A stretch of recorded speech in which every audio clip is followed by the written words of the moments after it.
دلوقتي لو انت بتصلي امام للناس وجيت راكع في الركوع وسمعت واحد داخل المسجد وعايز يلحق الركعة، او انت قاعد لجلسة التشهد الاخير وسمعت برضو واحد داخل المسجد وعايز يلحق الصلاة، وانت خلصت تشهد او انت خلصت قول ايه سبحان ربي العظيم، فهل تستناه لحد ما يلحق الركعة او تستناه لحد ما يلحق الصلاة، ولا انت خلصت كده كده فتقوم من الركوع وتنهي الركعة او تسلم وتنهي الصلاة؟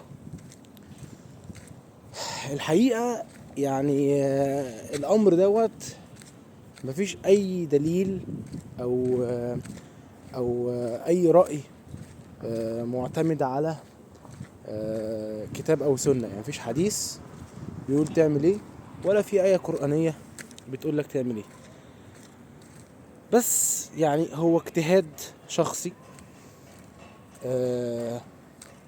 ربنا بيقول وتعاونوا على البر والتقوى ولا تعاونوا على الإثم والعدوان، فمن باب التعاون على البر ان هو يلحق الركعة، ده بر خير، او يلحق الصلاة فده برضو بر وخير.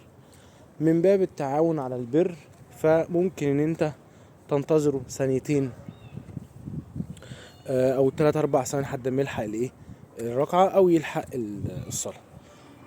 ولكن في تنبيه مهم جدا، ما تبقاش انت بقى كمأموم، يعني احنا خلاص كلامنا للإمام، لكن ما تبقاش انت بقى لو انت مأموم داخل وشايف الإمام ايه بيركع او راكع والناس كلها راكعة، ففي ناس تعمل ايه، تجري في المسجد عشان تلحق الركعة، او هو مثلا قاعد جالس لجلسة التشهد يجري في المسجد عشان خاطر يلحق الصلاة.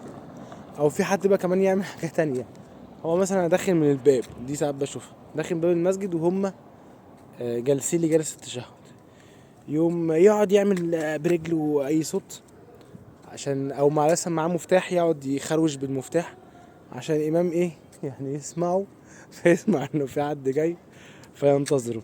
فده طبعا غير جائز، انت لا يجوز ليك انت تشوش على المصلين باي شكل من الاشكال وتحت اي بند من البنود.